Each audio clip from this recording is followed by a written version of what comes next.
I think the inspiration for Fiddler on the Roof coming from Sholem Aleichem really inspired Jerry Bach and Sheldon Harnick, the composer and lyricist, when they came to songs like If I Were a Rich Man. For instance, from The Bubble Burst by Sholem Aleichem, we hear the dreams of Tevye as he thinks that maybe one day he'll be rich. I arrived in Yehupitz in early winter with my choicest merchandise. Over 20 pounds of butter fresh from Butterland and several pails of cheese. I had salted away everything I had, you understand. Didn't leave a smidgen for myself, not as much as a medicine spoon would hold. I didn't even have time to visit all my regular customers, the summer people of Boberek, who await my coming as a good Jew waits for the coming of the Messiah. For say what you will, there isn't a merchant in Yehupitz who can produce a piece of goods that comes up to mine. I don't have to tell you this. As the prophet says, let another praise thee. Good merchandise speaks for itself.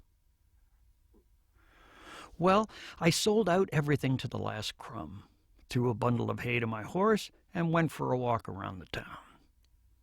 Man is born of dust, and to dust he returneth. After all, I'm only human.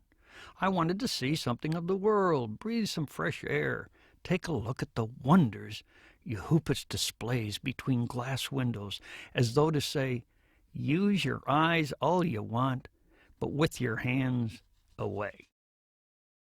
Standing in front of a large window, filled with 7.5 ruble gold pieces, with piles of silver rubles and stacks of paper money of all kinds, I think to myself, God in heaven, if I had only 1/10 of what all this is worth, what more could I ask of God, and who would be my equal?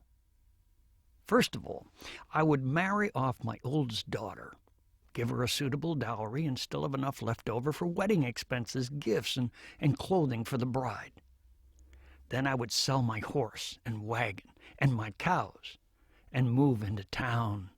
I would buy myself a synagogue seat by the eastern wall and hang strings of pearls around my wife's neck and hand out charity like the richest householders.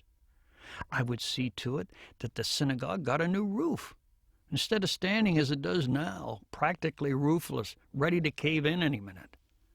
I would open a school for the children and build a hospital such as they have in other towns, so that the town's poor and sick wouldn't have to lie underfoot in the synagogue.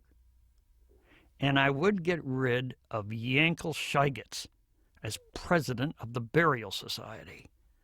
There's been enough guzzling of brandy and chicken livers at public expense.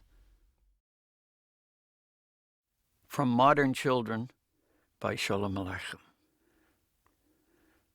If not the cow, I say, then what were we talking about? Tell me so I can laugh too. Why, about your daughter. We were talking about your daughter, Zeitel, the whole time. You know, Reb Tevye, that I have been a widower for quite a while now. So I thought, why do I have to go looking all over the world? Get mixed up with matchmakers, those sons of Satan. Here we both are. I know you, you know me. It's not like running after a stranger. I see her in my shop every Thursday. She's made a good impression on me. I've talked with her a few times. She looks like a nice, quiet girl. And as for me, as you can see for yourself, I'm pretty well off. I have my own house, a couple of stores, some hides in the attic, a little money in the chest. I live pretty well. Look, Tevye, why do we have to do a lot of bargaining? Try to impress each other, bluff each other. Listen to me. Let's shake hands on it and call it a match.